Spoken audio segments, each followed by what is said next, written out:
প্রশ্ন করেছেন, আসসালামু আলাইকুম রহমতুল্লাহ। ওয়ালাইকুম আসসালাম। এই হাদিসটির সঠিক বিশ্লেষণ জানতে চাচ্ছি। নবী সাল্লাল্লাহু আলাইহি ওয়াসাল্লাম বলেছেন, তোমরা আমার কবরকে উৎসবের কেন্দ্রে পরিণত করো না। হ্যাঁ, চমৎকার।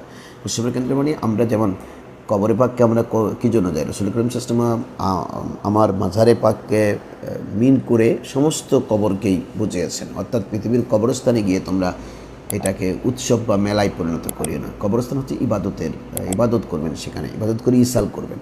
অর্থাৎ আপনি একজন মাজারে পাকে গেলেন, সরকারি মুস্তাবার দরবারে হোক, একজন অলির দরবারে হোক, আপনার মা বাবার কাছে হোক, তখন আদব বজায় রেখে আপনি ওখানে সূরা ফাতিহা, সূরা ইখলাস শরীফ, দরুদ শরীফ, কোরআন শরীফ, মিলাদ ও কিয়াম, আপনি এগুলো তিলাওয়াত করবেন। তিলাওয়াত করে মরহুমের জন্য আপনি ইসাল করবেন। যে রাসূল করিম সাল্লাল্লাহু আলাইহি ওয়াসাল্লামের দরবারে তো সাহাবায়ে কিরাম উৎসব তো দূরের কথা, বরঞ্চ মৃত লাশের মতো হয়ে যেতেন।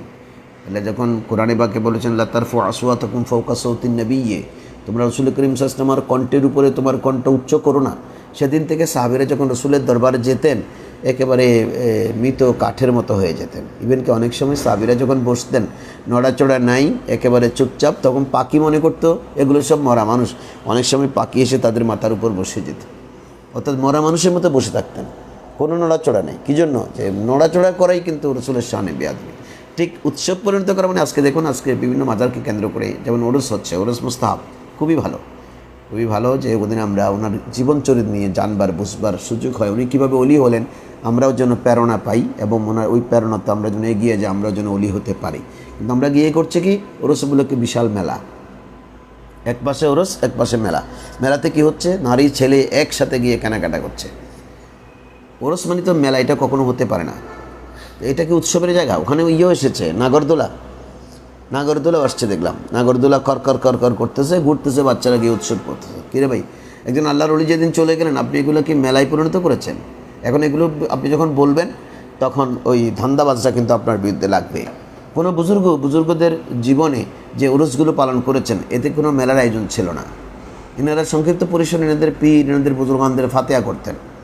সংক্ষিপ্ত মুরিদানরা যারা আসতেন তাদেরকে খিচুড়ি সিন্নি খায়া দোয়া করে বিদায় করে দিতেন। কালক্রমে যারা করেছেন ওরা সবাই ধান্দাবাজ। ওরা চিন্তা করেছে এই ওরসের কিন্তু আমরা মেলা জমাতে পারি। প্রত্যেকটা মেলা থেকে, মেলার স্টল থেকে কিন্তু ওরা টাকা নিচ্ছে,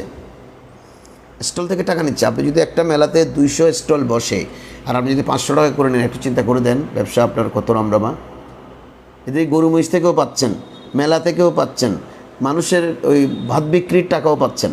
ভাত বিক্রি তো বুঝেন যে মেলাতে 500 টাকা দিলে আপনি তাবারক পাবেন। তো এই 500 টাকা দিয়ে তাবারক গন্ধে কিনছেন, আপনার ব্যবসা কিন্তু জমজমাট। তো এখন আমি যখন কথা বলবো যে এই লোকটা আমাদের ব্যবসার 12টা বাজাচ্ছে, তাকে গালিগালাজ করতে হবে, প্রয়োজনে মারবেও। তো সুতরাং ওই হাদিসটির ব্যাখ্যা হচ্ছে যে আপনি মাজারে পাক কবরস্থানে গিয়ে আপনি আল্লাহর ইবাদত করবেন। আপনি পাশে মসজিদ থাকলে মসজিদে নফল নামাজ পড়বেন, কবর জিয়ারত করবেন, কোরআন তেলাওয়াত করবেন, মিলাদ ও মুস্তাফা পড়বেন, দরুদ শরীফ পড়বেন, বসে তারপর আল্লাহর কাছে কান্নাকাটি করবেন, আল্লাহ এই বুজুর্গ চলে গেছেন, আমার বাবা চলে গেছেন, আমার মা চলে গেছেন, তাদের উসিলায় তুমি আমাদেরকে মাফ করো। আর আমি যা কিছু তেলাওয়াত করেছি তাদের মাজারে পাকে পাঠাও, তাদের কবরে পাঠাও। এখন আপনি বলতে পারেন যে আল্লাহ রাসূলের দরবারে কেন সওয়াব পাঠাবো? ওনাকে সওয়াব দরকার আছে, উনি তো মাসুম। হ্যাঁ, উনি ওই সওয়াব যখন আপনি পাঠান, এটা ওনার গুনেগার উম্মতের মধ্যে বন্টন করে দেন। এটা তো হাদিসে পাকে আল্লাহ রসুল নিজেই বলেছেন, আল্লাহু ইউতি আনা কাসিমুন ও খাজিনুন। বুখারী শরীফের রিওয়ায়াত যে আল্লাহ দেয়, আমি বন্টন করে দিই, আর আমি হলাম যে আল্লাহর এই সওয়াবের গুপ্ত ধনের ভাণ্ডার, খাজানা।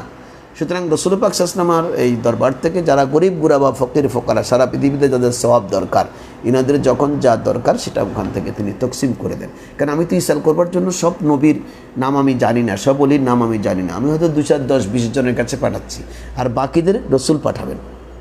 এই জন্য আমরা প্রথমে রসুলের দরবারে পাঠাই, সরকারের দরবারে পাঠাই। আপনার হাদিস যেটা বলেছেন এটা যথার্থ ব্যাখ্যা এটাই যে আপনি সতর্ক থাকতে হবে, যেখানে মেলা হবে ওখানে যাওয়া থেকে বিরত থাকবেন। অন্যদিন গিয়ে ওই মাজারে জিয়ারত করবেন। জিয়ারত ওরসের দিন করতে হবে, ফরজ না। ওরসে পাকের দিন আপনি যদি পরিবেশ না থাকে ওখানে যাবেন না। মেলা বসলে আপনি যাবেন না, ঢোল তবলা হলে ওখানে যাবেন না, আপনি নাগরদোলা যেখানে বসবে এখানে যাবেন না। অন্য একদিন গিয়ে ওই হাজরাতের জিয়ারত করে আসবেন। কারণ ওভাবে আপনি যেতে থাকলে আপনার বিরুদ্ধে সেটা আসর করবে। আশা করি আপনি বিষয়টি বুঝেছেন। আপনাকে অসংখ্য ধন্যবাদ আমাদের সঙ্গে থেকে প্রশ্ন করবার জন্য।